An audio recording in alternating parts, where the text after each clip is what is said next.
Adam, do you have a favorite story? I mean, I collect stories, so I'm fascinated by like stories in general. But I've noticed that there's stories that like hit me at a certain time that just keep repeating themselves. They keep coming back up, almost like it's like some part of the well that I keep going back to and dipping from. And one, for some reason, the story of the Minotaur just keeps pulling me back in. And I think it's because in a lot of ways it kind of like deals with archetypes that still resonate today. This whole idea of like this bastard child that's a monster, this king who seems to have everything and he just can't seem to let it go. And then suddenly his wife is seduced by this bull, gives birth to this monster, and then rather than just kill the bastard, he, bastard in the literal sense, not in the swear word sense. Sure, That he rather than kill the child, the monster, he employs Daedalus, this is King Minos, employs Daedalus to build this labyrinth to hide the monster away. And that kind of lurking creature that's like some sort of reconciliation that's eventually going to catch up to the king just fascinates me. And the interesting thing is years ago when I had lived in Mexico, I had attended the running of the bulls, and it had this really profound effect on like seeing the way like this culture kind of like, it was a new culture for me. I was living in Mexico for a few years, and seeing that like people were celebrating, like having like unleashing these bulls into the wild, like into the streets, and having everyone run around from it. It was this fascinating spectacle that like haunted me. And then like the week after I went to it, I was up in the mountains in Guanajuato, like hiking around, and I came around the bend and found this massive bull just dominating the path. And the only way to get around it was to climb over these rocks. And it just like, it changed the context. And at this point it was like a calm bull. And I remember doing, at the time I was working as a muralist down in Mexico. And I think like I just started painting bulls like crazy. And it was during that time, I was reading a lot of like Joseph Campbell, and I was also fascinated with mythology from the time I was a kid.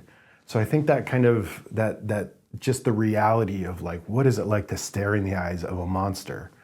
And then the story of the Minotaur brings so much depth that like, it's not just that it's this creature out in the wild or running through a labyrinth. It's that there's a kind of reckoning implicit in the horns and the power of it. And so yeah, if I say I have a favorite story, that's probably the one that keeps coming back to me. Like a lot of the stories I tell are largely about people working their way through some kind of metaphorical labyrinth, either stalking or reconciling in some way with some ominous monster. And I just think that's a fascinating thing. So I think that's the way mythology works. It keeps, engaging archetypes and then connecting with our collective unconscious, the unconscious that we inherit through our progenitors, and then comes to life in the stories we're telling now. And I think a lot of the stories that we're telling, especially in the last 15 years, are dealing directly with those kind of, the labyrinths that we're all navigating and the monsters that are lurking in the shadows. Why do you think the story of the Minotaur resonates so much with you? With me, that's something I'm still working on. I mean, I think because it's still manifesting itself in stories that I want to engage in and explore, I think that there is some sort of unresolved whatever demon that I'm still trying to work through, maybe. I think the reason why it resonates in culture so much is because in so many ways it engages those archetypes. You have a king, someone who has a lot of power, a lot of influence, a lot of privilege, and who ultimately, fails the test of hubris, which is, the whole story was Poseidon was testing Minos to see if King Minos, to see if he would, sacrifice to the gods and prioritize the needs of the gods or the will of the gods first. So he put this beautiful bull on the beach that emerged from the ocean, and then he said, "Sacrifice it to me. And if you sacrifice it to me, then then we'll know that your heart is in the right place, and we'll bless you as, and we'll know that you're a noble and virtuous king." And he couldn't bring himself to do it. So the bull seduced his wife. And that's why he couldn't bring himself to kill it, because ultimately it was like his responsibility. and it was his hubris that failed.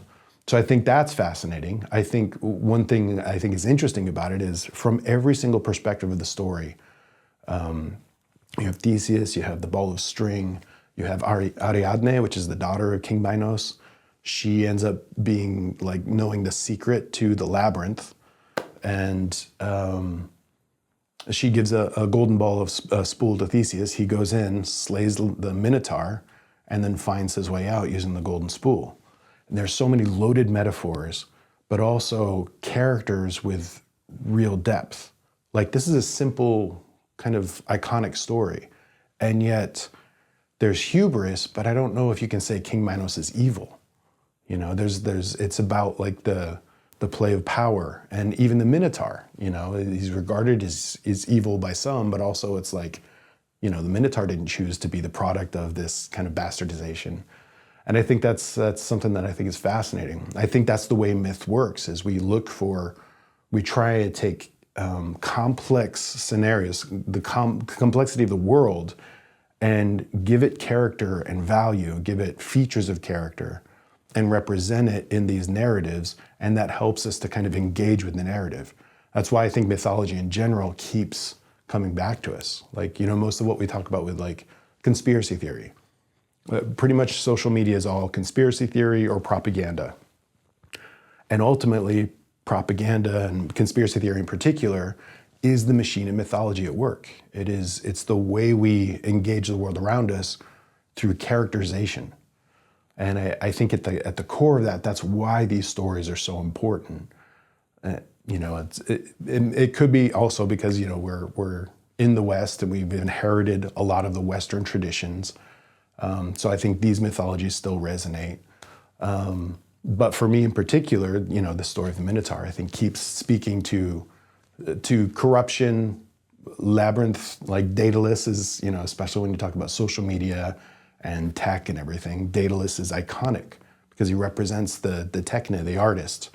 And not just the artist, but this person who creates all these traps to try and figure out, like to snare everybody into it. I think in many ways we're living through a kind of technological labyrinth, you know. And just lastly, the Minotaur represents maybe shame and trying to hide something that's bad and forbidden, and then eventually, and that's where it is in this labyrinth? See, that's interesting. So that's what I think is so interesting about myths is like, so for example, to say the Minotaur represents shame, that's, you know, that's kind of taking the allegory to like a one-to-one relationship. And to me, great stories, maybe it represents shame in this circumstance. Maybe to King Minos, the Minotaur represents shame. But what if you were to tell the story of the Minotaur?